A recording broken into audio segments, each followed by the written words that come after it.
talk about faculty for a second. Look, the heart of any university is its faculty.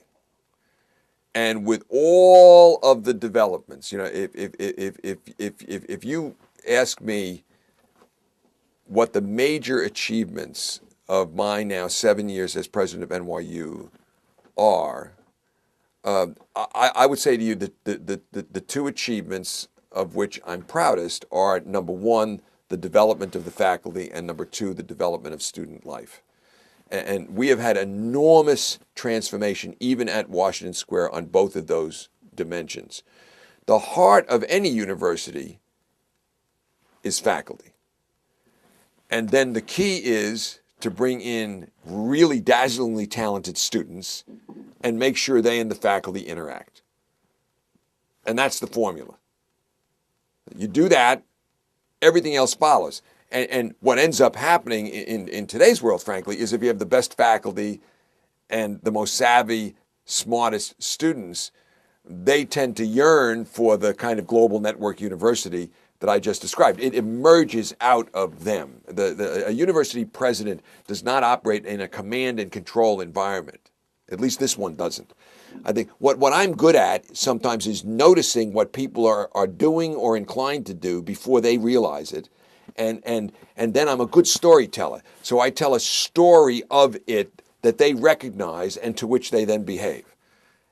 So everything that I'm describing about NYU as this global network university is something that I've seen emerging from my colleagues and from the appetites of our students. We can hardly keep up with the student demand to study abroad.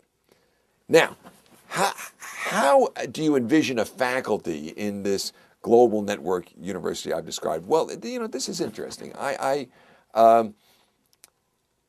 think that we're beginning to see the emergence of a group that I call the cosmopolitans. What is a cosmopolitan? Well, a cosmopolitan is a person who sees life in an institution that allows him or her and his or her family to move around the world, experiencing life through the lens not simply of a single culture, but many cultures.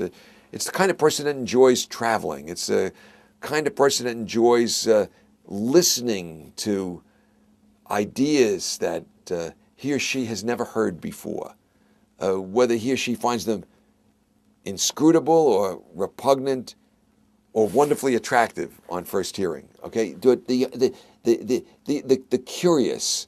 Now, a person who comes to NYU already is a person who's eager to live in an environment like New York.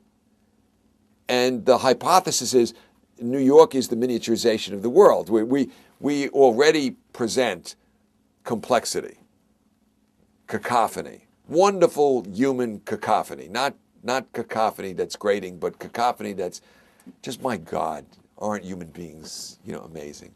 That kind of cacophony, you know, and you know, that's the world that is coming, because the complexity and cacophony of humankind is only going to become more and more apparent. And the question is, can we make it symphonic? So there's a certain group of people, these cosmopolitans, that delight in that and have an almost insatiable appetite for it. So the bet is that among the very best people, you know, call them, if you want, the Nobel or the Tony level people, you know, that there's going to be a substantial. Now, what does substantial mean in this case? In this case, substantial can mean 3%, 4%, 5%. You know, it's 1 in 20. It doesn't have to be 12 in 20, okay? Because you can only hire so many professors, even at the largest private university in the world.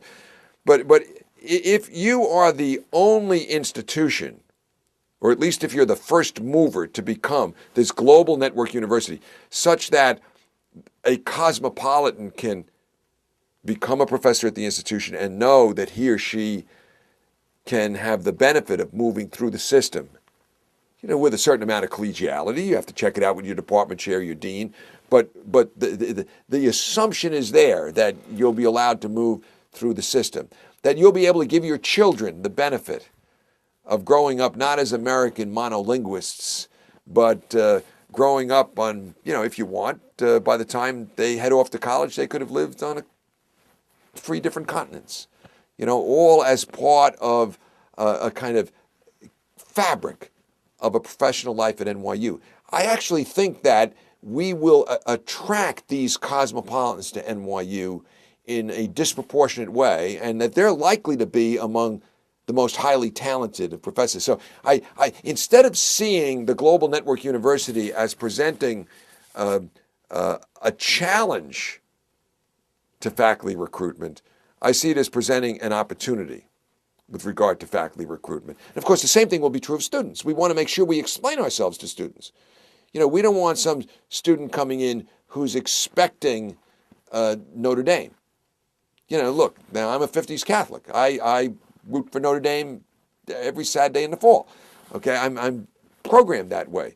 On the other hand, there's a reason NYU does not do Division I athletics that is deeply connected to its view of itself as the global network university and a complex society. And that is that if you gather people in a football stadium or a basketball arena, all wearing the same colors, chanting the hymns that the cheerleaders tell you to chant, it feels very Ozzie and Harriet to us. It feels very 1950s. It is not the 21st century, a century of complex community. And we don't want to give our students easy community. We want to value community, tell them it's complex, and then teach them the skills of bridging and tunneling out of their own micro community to those other communities. So instead of doing Division I athletics, we give them exploration floors in the dorms. What's an exploration floor? All right, we would never do an exploration floor based upon the traditional dividing thing. So we wouldn't have a racially defined floor or a religiously defined floor. But you want to live with students who love jazz? You want to live with students who love the stock market? You want to live with students who love Broadway theater? We have 80 exploration floors defined like that, all students from different schools at a university. So they're all of a sudden now the bridges and tunnels, united by this interest, faculty member embedded, resident assistants embedded to build programming each week around whatever the unifying principle is in Florida. Silo, yes.